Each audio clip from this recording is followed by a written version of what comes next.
Yang saya hormati kepada Bapak Ibu penguji eksternal dan internal, perkenalkan nama saya Nazwa Syabila.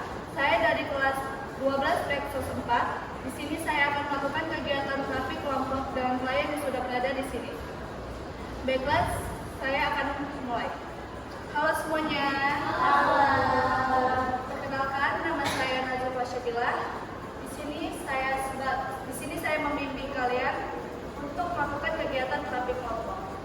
Sebelum itu, perlu diketahui terlebih dahulu tujuan dari terapi kelompok ini yang pertama yaitu untuk meningkatkan kesadaran diri, yang kedua mengembangkan keterampilan sosial, yang ketiga meningkatkan kepercayaan diri kalian, dan yang keempat memecahkan masalah. Perlu diketahui juga di terapi kelompok ini saya memiliki aturan dasar seperti kita tidak boleh menceritakan masalah ini di luar sana, dan juga menjaga privasinya masing-masing. Sebelum itu, agar kita lebih dekat, karena saya juga belum kenal dengan kalian semua, boleh mulai kenalan dari kakak ini. Halo, perkenalkan nama saya Masya Adana. Halo, perkenalkan nama saya Dewi Putra. Halo, perkenalkan nama saya Nani Naya. Halo, perkenalkan nama saya Grace Masyadullah. Baik, karena agar kita tidak kaku melakukan kegiatan terapi kelompok ini, saya mempunyai SDK, yaitu dengan contohnya seperti kalau Diam. Masih jangan tahu. Diam ya.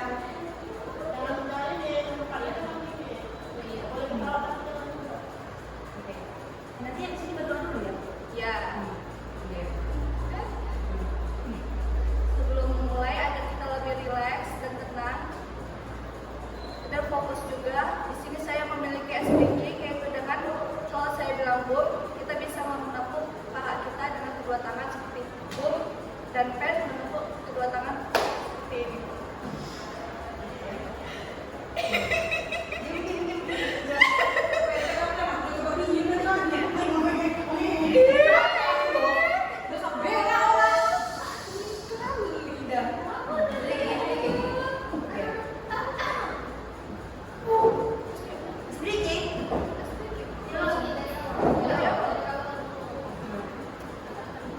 Kita akan melakukan SPG supaya agar lebih tenang dan rileks dan fokus jika menceritakannya nanti. Baiklah, kalau saya bilang bum, kita bisa menepuk kedua paha seperti ini, dan pen bisa menepuk kedua tangan seperti ini. Baiklah, kita mulai. Bum, pen, bum, pen, bum, pen. Karena kakak salah, bagaimana kalau kita mulainya dengan dari kakak tes ya? Sebelum mulai, kita bisa berdoa terlebih dahulu menurut agama dan kita masing-masing. Doa dimulai. Berdoa selesai. Baiklah, kita mulai dengan kakak tes.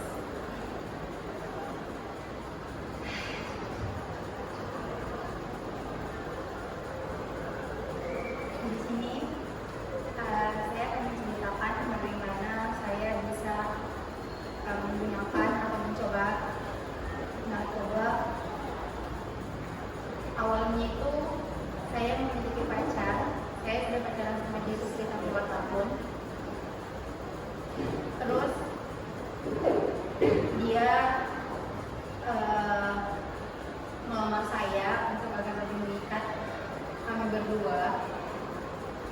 Awalnya saya mengira bahwa dia adalah laki-laki baik, soft spoken, green flag. Benar-benar adalah laki-laki yang menurut saya tidak bisa saya ajak untuk membangun rumah tangga.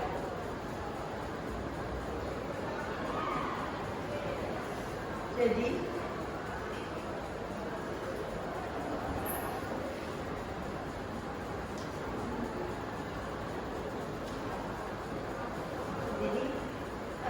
dia datang bersama orang tuanya ke rumah. Di situ saya merasa bahwa berarti dia sudah mulai serius sama saya.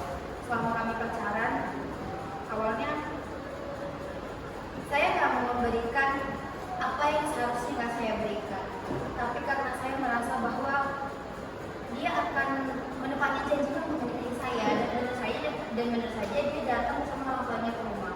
Saya sudah memberikan diri saya sudah memberikan hal yang paling berharga dari diri saya ke dia. Saya nggak tahu kalau dia berselingkuh dengan sahabat saya sendiri. Jadi di satu hari sebelum acara lamaran, sahabat saya mengontak saya. Dia mengucapkan selamat, tapi dia juga bilang kalau dia nggak bisa datang di acara spesial saya itu karena dia hamil. Aku sebagai sahabatnya masih speechless, kaget dong. Aku nanya, ayahnya siapa? Kenapa aku bisa sampai kebobolan?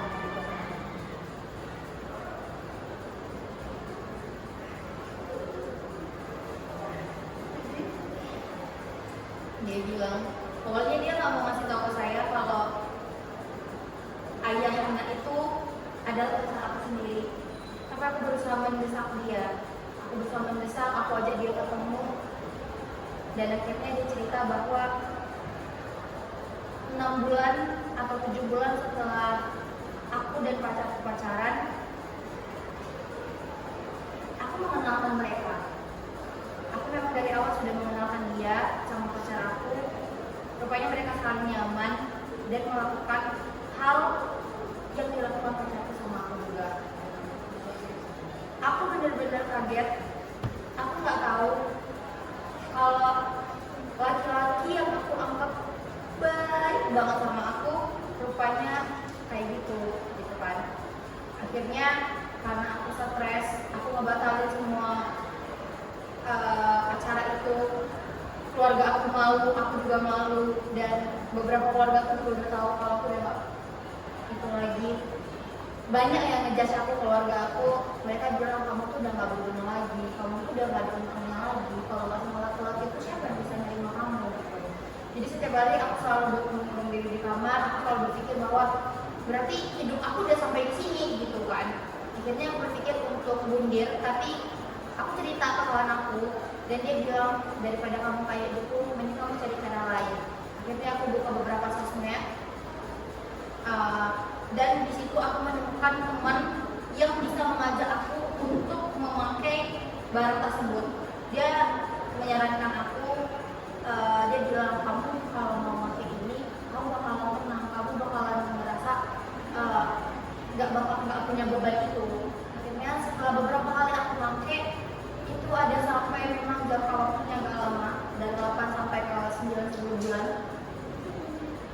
2 bulan yang lalu aku sadar bahwa masalahku kayak gitu-gitu aja, nggak ada jalannya, nggak ada yang bisa, nggak ada yang membuktikan bahwa dengan aku memakai itu masalahku selesai, dia kembali ke aku, nggak ada. Dengan aku memakai itu dia kembali ke aku, enggak.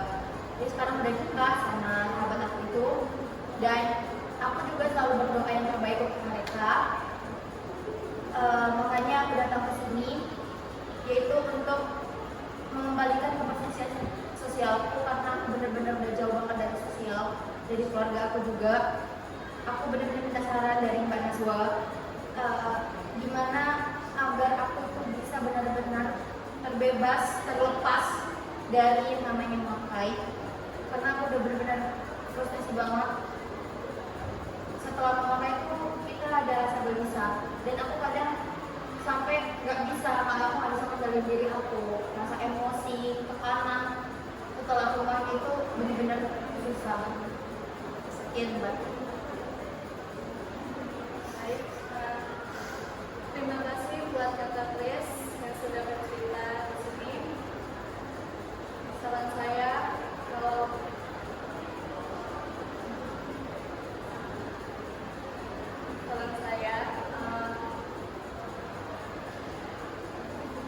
jangan ikut teman yang kalau kamu tahu kalau itu tidak bagus, seperti menggunakan ganja, dan itu tidak membuat masalah selesai dengan seterusnya. Ganja itu cuma hanya sementara menghilangkan beban kakak, hanya sementara cuma bikin tenang dan rileks.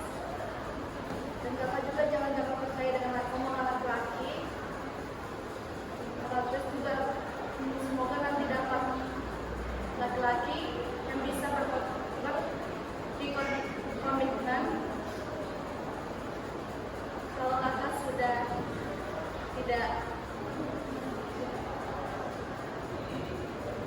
itu lagi. Baik, ada yang memberikan feedback?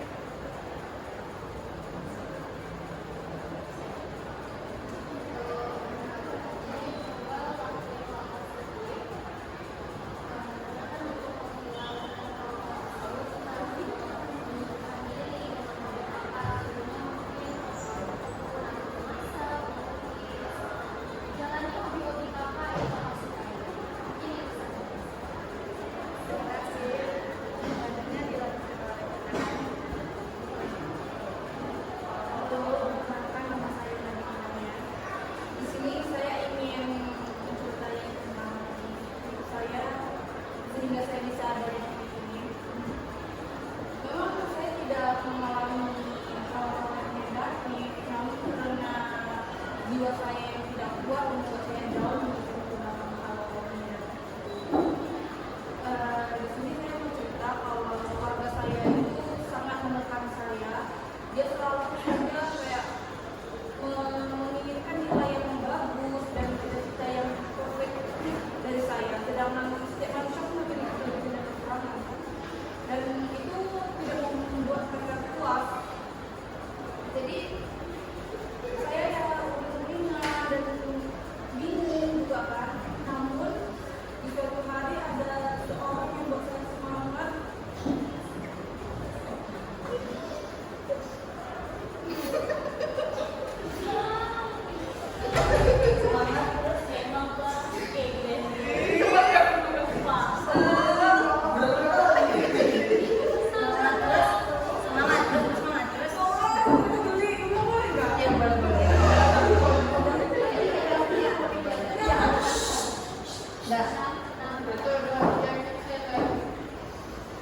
Selanjutnya dilanjutkan dengan kakak Nadine. Halo semuanya.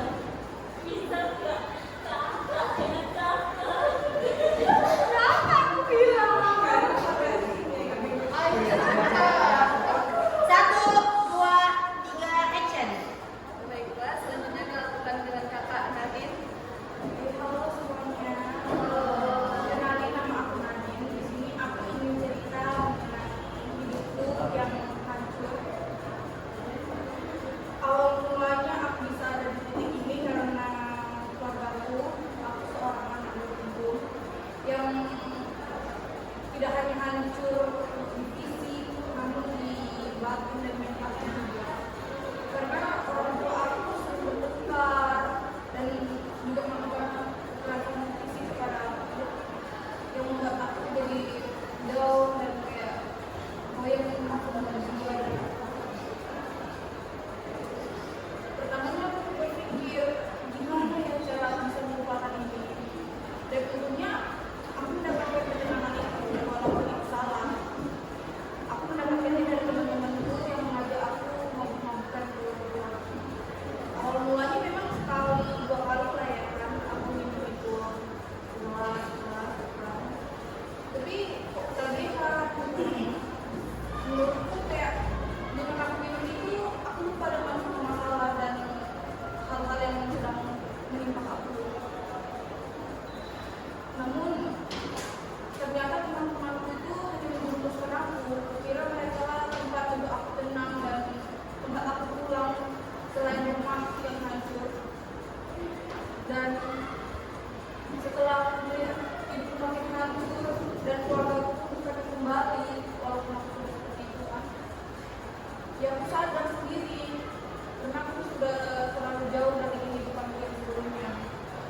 Dan aku juga memiliki kesalahan yang fatal karena di saat aku mabuk dan aku lemah, ternyata aku menjadi korban pelecehan karena setempat.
Dan disinilah aku mulai sadar ternyata yang semua aku lakukan itu salah, dan syukurnya aku menemukan tempat ini di mana bisa aku mencurahkan semua kesalahan yang aku perbuat dan mencari kebenaran semua masalah.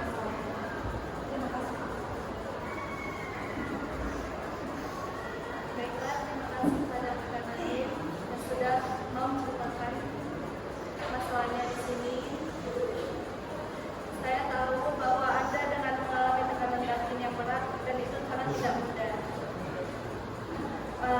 Jika Anda merasa ingin mencoba minum untuk melarikan diri dari masalah-masalah itu, ingatlah bahwa ada orang-orang sekitar yang masih sayang kepada kamu, contohnya seperti keluarga dari ayah, ya, seperti itu.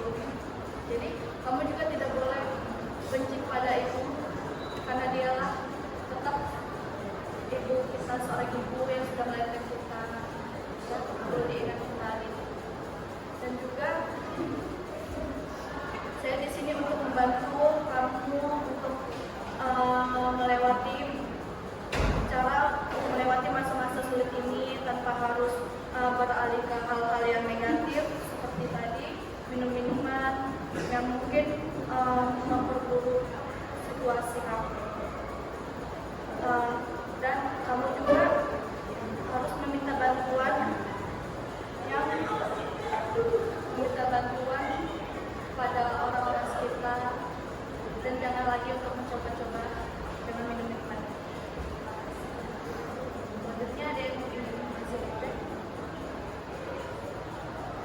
Saran dari aku, kamu nggak boleh berpikir bahwa kamu gagal menjadi anak, tapi mereka yang gagal menjadi orang tua untuk membangun keluarga yang cemara. Jadi kamu harus tetap memberikan keberfungsian sosial kamu agar kamu bisa mendapatkan impian yang Ya, kita dilanjutkan oleh Masya.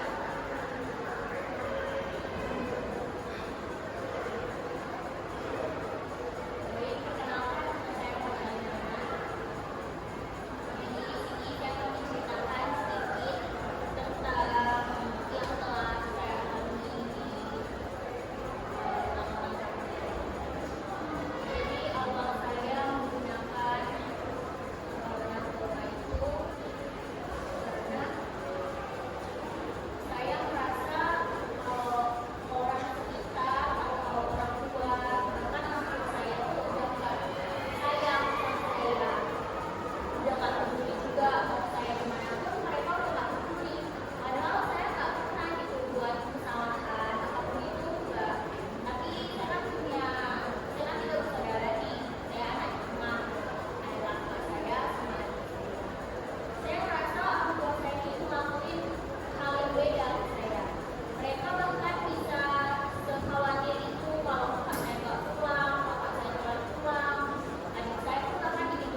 dan didengarkan oleh orang lain itu memang sangat sangat menyakitkan dan membuat frustasi ya.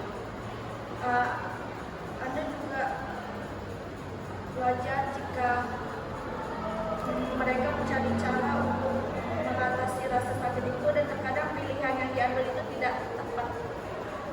Rasanya nggak mau burit. Dia ngomong kayak gini, burit. Kata dia, kok jadi gini aja nggak pakai burit?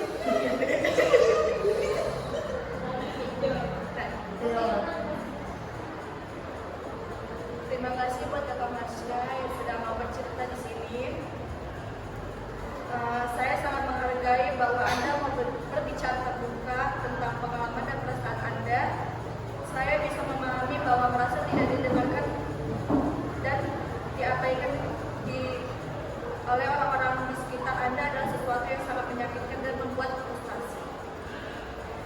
Ketika orang merasa terabaikan atau diabaikan, wajar jika mereka mencari cara untuk mengatasi rasa sakit itu dan terkadang pilihan yang mereka ambil itu kurang tepat seperti itu.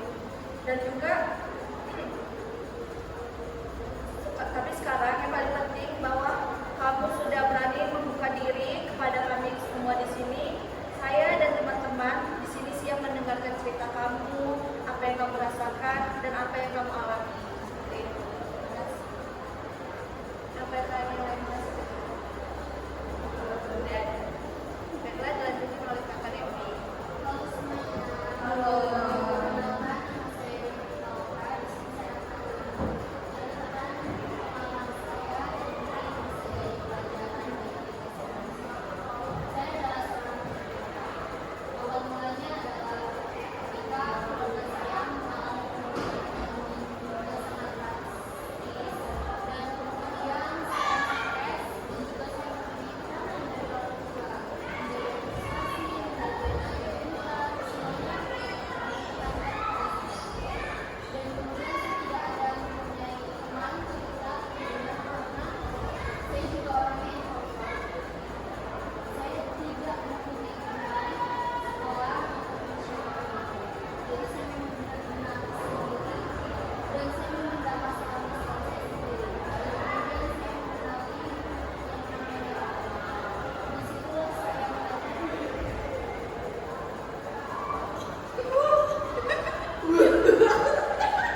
lebih positif seperti melakukan kegiatan-kegiatan di luar atau enggak di rumah, mencari kesibukan sendiri yang lebih positif dari hal yang kamu lakukan sebelumnya itu bisa membuat kamu lebih baik dari sebelumnya. Seperti itu. Kamu juga tidak perlu terlalu merasa membuat kamu lebih tertekan. Jujur gitu dan kamu udah tertekan ya? Kamu udah tertekan. Ya. Nanti gini, agar kamu tidak merasa lebih tertekan untuk blokir. Agar kamu tidak lebih merasa tertekan, kamu bisa seperti yang saya bilang sebelumnya melakukan kegiatan-kegiatan yang positif dari hal-hal yang kamu lakukan dari rumah. Terima kasih. Apakah ada yang kasih? Baiklah, kita tutup topik kelompok kali ini. Saya sangat berterima kasih kepada semuanya yang sudah berani menceritakan masalah-masalahnya di sini, dan juga saya tegaskan kembali bahwa saya akan menjaga privasi ini, masalah kalian ini tidak menceritakan dengan kepada siapapun itu, dan kalian juga seperti itu bisa menjaga privasi teman-teman yang ada di sini. Baiklah, terima kasih. Kita tutup dengan doa. Dengan doa dan Dengan doa.